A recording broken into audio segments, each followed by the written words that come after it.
ولا تقولن لشيء إني فاعل ذلك غدا إلا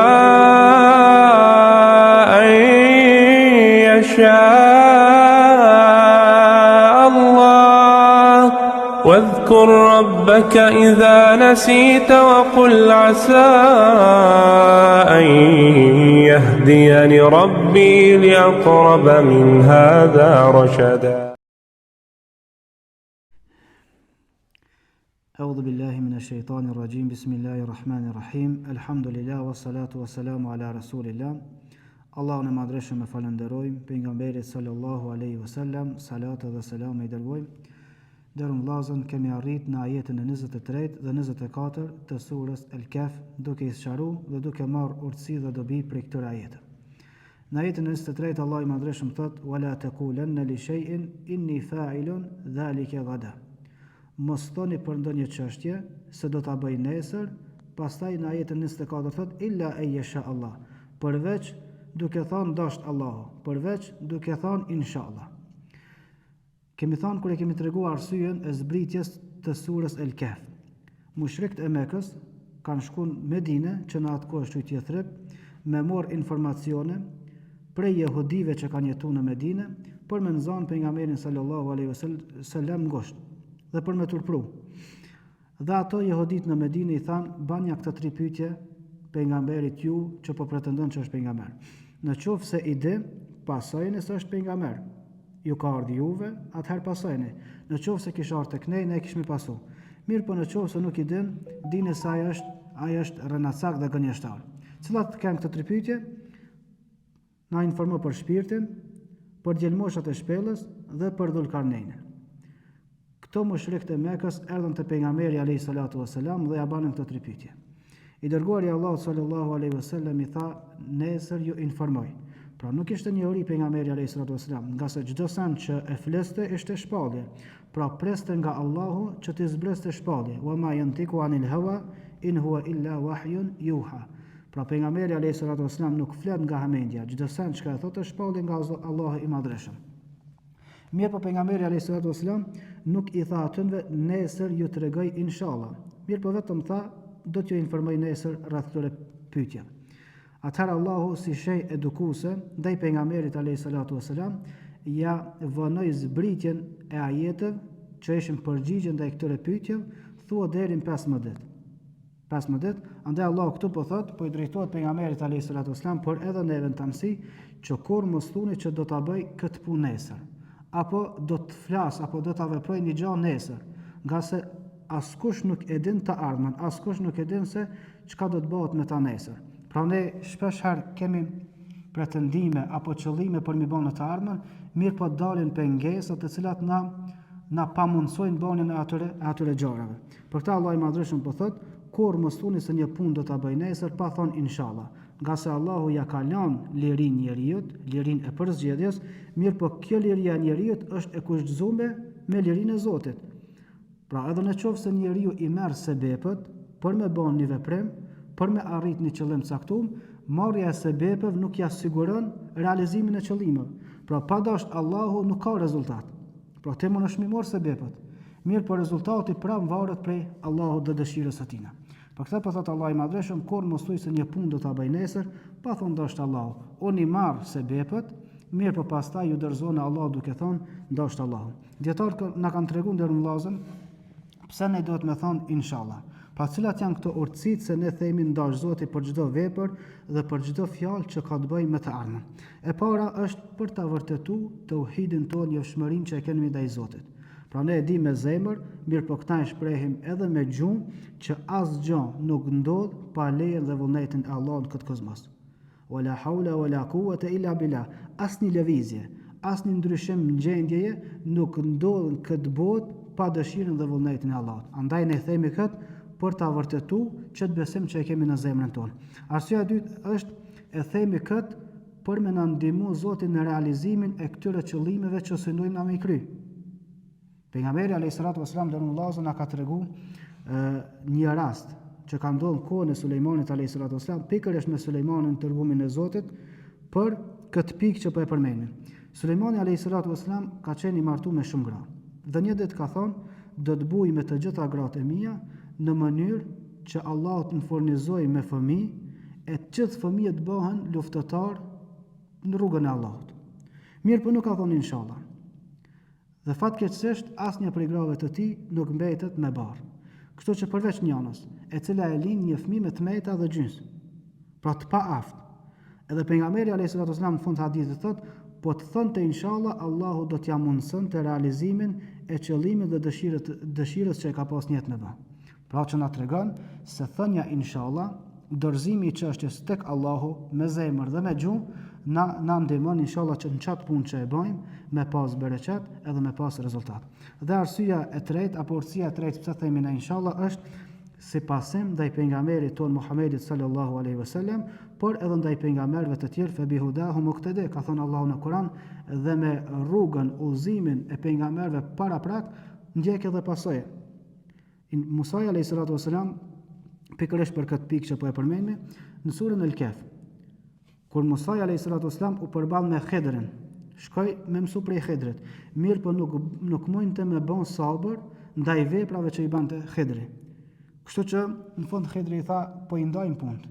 Pra mos më pasa, se s'ka kështu jafti me mësu prej meje, nuk po mundesh me bën sabër. Atëherë Musa alayhi salatu wasalam shei tha, se të gjuduni insha Allahu sabiran. Inshallah kemi më gjetë prej sabërlive. Nuk i tha prej këtij momenti ka me qenë durimtar, ka me bën sabër. Po i tha ka më mundu me bën sabër ndasht Allahu. Nga se pa dasht Allahu, pra edhe çështja e pejgamberit është në dorën e Allahut, por edhe e ta njerëzve në përgjithësi. Po ashtu edhe një detaj këtu te ajeti wala taqulanna li shay'in, Allah e ka përmendur shay'in të pashquar, që na jep një kuptim përgjithshëm. Pra çfarë do të qoftë ajo punë, e vogël apo e madhe, e rëndësishme apo e parëndësishme, në qoftë se ka të bëjë me të ardhmen, ne themi inshallah. Një prej gabimeve që ndodh fatkeqësisht tek ne është ndër vëllezër se ne shpeshherë kur kërkojmë prej dikujna ndonjë punë për të ardhmen, e nëse qoftë se thot ai vi inshallah ose e kry inshallah, ky i thot a e kryn ose e kryn, lejti inshallah. Pra a ki me bën, s'ki me bën, nuk ka të më interesu mu, inshallah pa inshallah, kjo është gabim. Kjo ndër vëllezër në shumë e rrezikshme ta themi ne fetar, sidomos, por ta njerëzit në përgjithësi. Nga se ne ndër vëllezër ne dimi se çështja jonë është në dorën e Allahut. Pra pa dashur Allahu, asgjë nuk ka mundësi më bë. Prandaj injorimi ndaj atij apo sjellja e keqe e jona ndaj atij që thot inshallah është e papranueshme në fen tonë. Pastaj është një rregull fikhore që ndërlidhet me këtë rregull, është një rregull fikhore, el istithna'u fil yamin. Betimi. Ne kemi në fen tonë betimin. Betimi si dispozit ka rregulla të shumta dhe të veçanta. Për shembull, një prej rregullave që nuk lejohet mu betu përveç se në Allahun.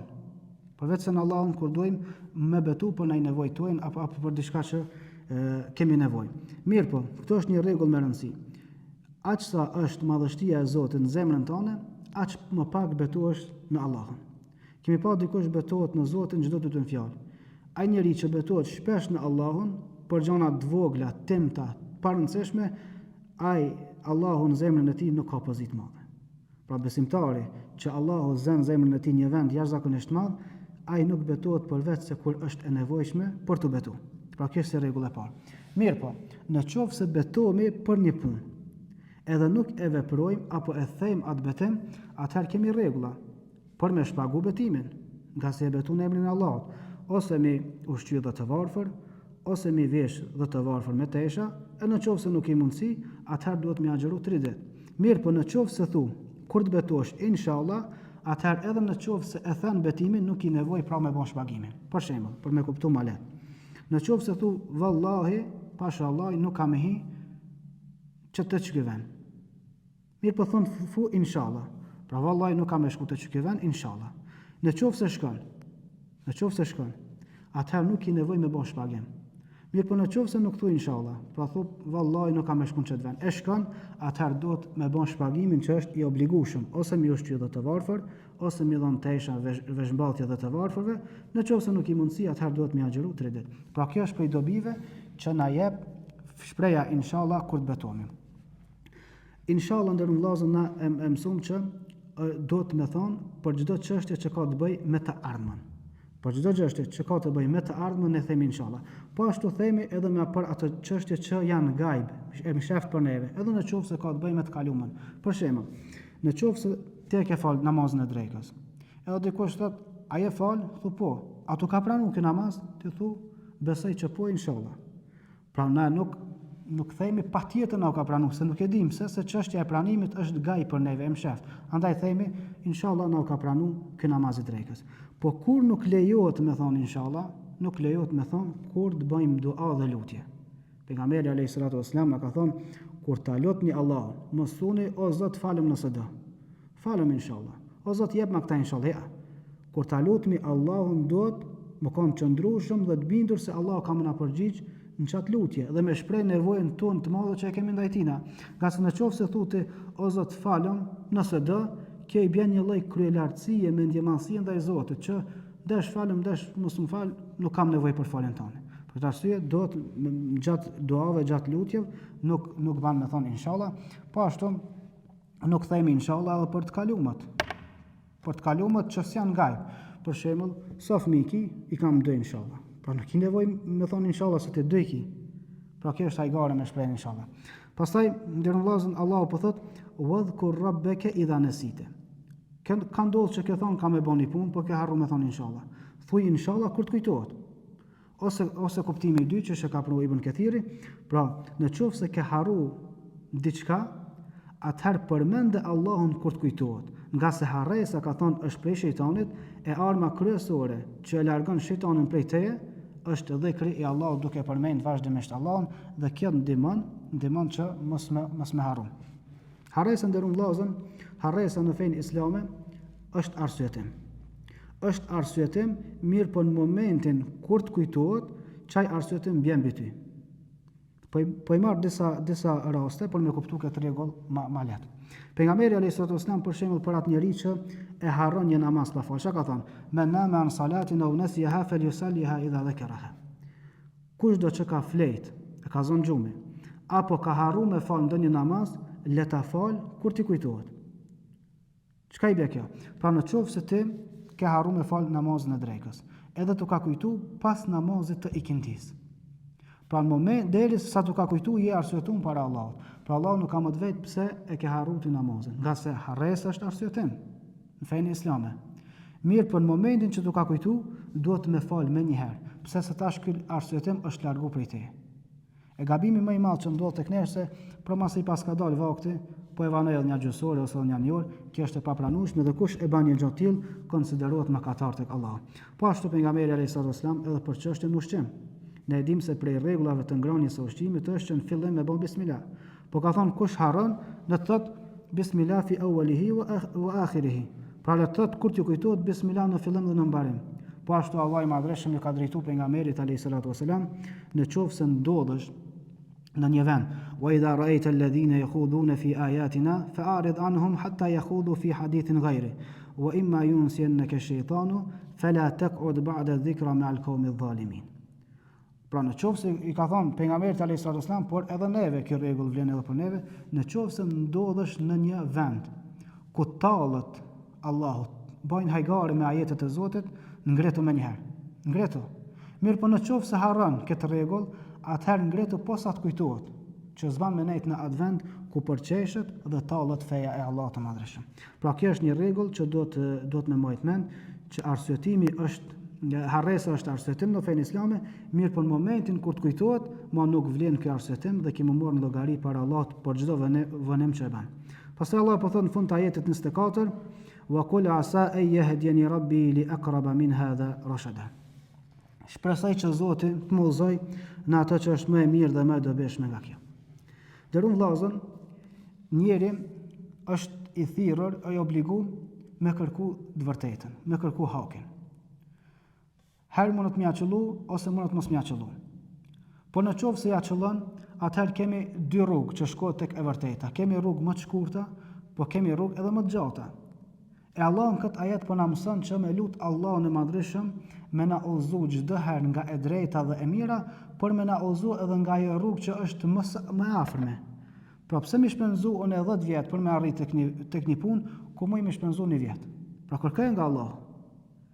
Ndërun vëllezër, dietarët e selefit duan e kanë pas prej çështjeve primare në fenë e tyre. Për shembull, Ibn Taymija thot, nxënësi i tij, thot për Ibn Taymija, ka pas raste që për një ajet kuranor i ka lexuar rreth 100 tefsire, 100 komentime të Kuranit.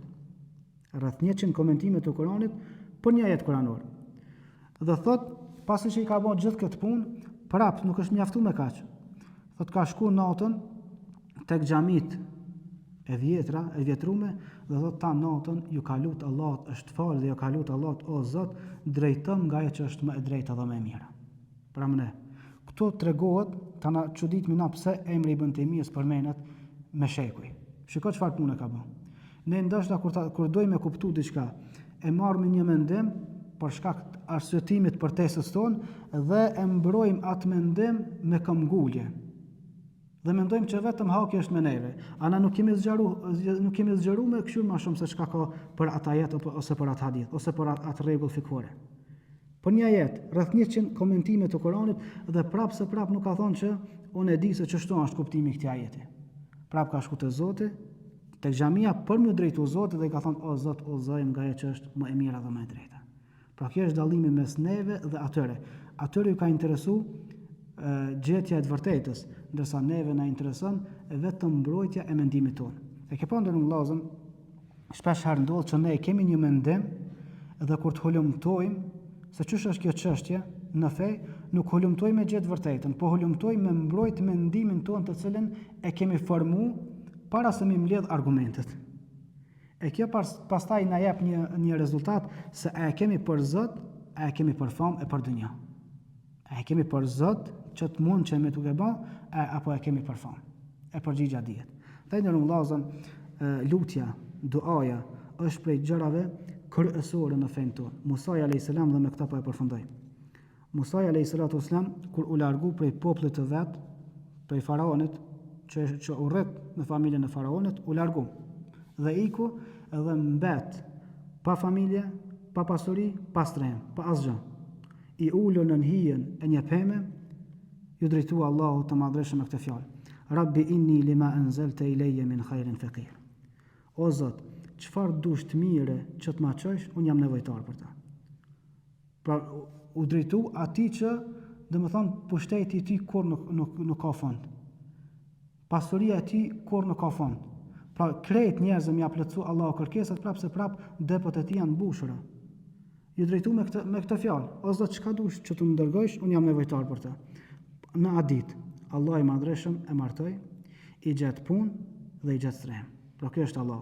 Në qoftë se çështjet e tua ja lën dorë Allahut, Allah ka më të bën rrugdalje për çdo sen, qoftë për çështjet e fesë apo për çështjet e dunjas. Mirë, po në qoftë se çështjet e tua ja beson vetës, edhe thu Zoti këtu nuk ka punë, atëherë përgjigja dihet se do dështosh para se më janis. Elusme Allahun e madhreshëm të na falë, na mëshiron. Elusme Allahun e madhreshëm që të sëmurët tonë Allahu të shëroj, të vdekurit tanë të mëshiroj. Walhamdulillahi rabbil alamin.